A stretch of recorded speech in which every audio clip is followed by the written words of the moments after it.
And what we are seeing here is the top court driving the course of political action, telling the government it cannot overstep or let politics walk over the rule of law. And something very similar, by the way, is happening in India. I know the two neighbors, India and Pakistan, don't have much in common anymore, 76 years after partition. But what we do have in common is free and fearless top courts, apex courts that have a tradition of being robustly independent.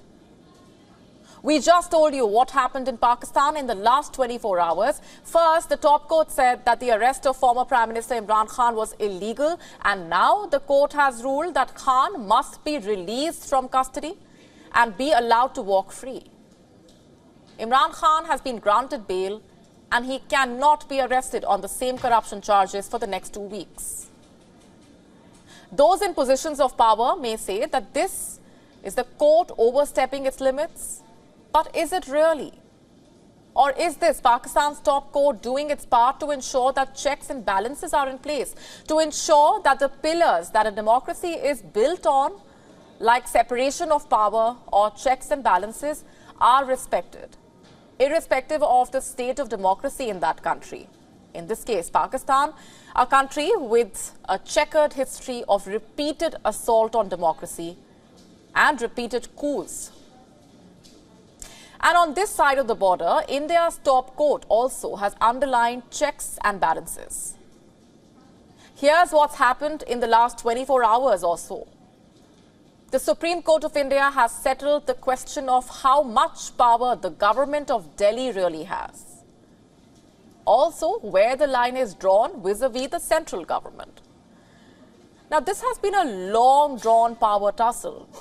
The Delhi government versus the centre, the elected government of Delhi versus the lieutenant governor who is appointed by the centre, and some of you already know the history. The Supreme Court now settled the matter. India's top court said, and I'm quoting, the executive power of NCTD, which stands for National Capital Territory of Delhi, is coextensive with its legislative power.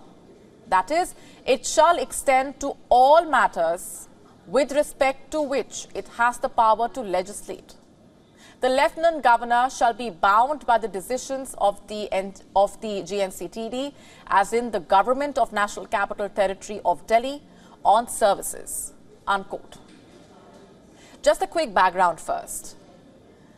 The Aam Aadmi Party, or AAP, which is in power in Delhi, had challenged the right of the centre to control the administrative service in Delhi. The constitutional bench ruled in favour of AAP, and it highlighted the principle of collective responsibility. The court said that if officers stop reporting to ministers, or if they refuse to follow instructions given by the ministers, then the principle of collective responsibility will be affected. Let me just read out the exact words of the Chief Justice of India. If a democratically elected government is not given the power to control the officers, the principle of triple chain of accountability will be redundant. What's the moral of the story here? In the words of the top court, the real power of administration must reside in the elected arm of the state. And isn't that what democracy is all about? Separation of powers, checks and balances. The court, of course, added an exception, saying that the Delhi government's control over services would not extend to public order, police or land. But these details are besides the point. What I'm trying to say here is that instances like these are almost reassuring. They are a sign of robust and independent judiciary of a healthy democracy. Of course, Pakistan will be an exception to the latter.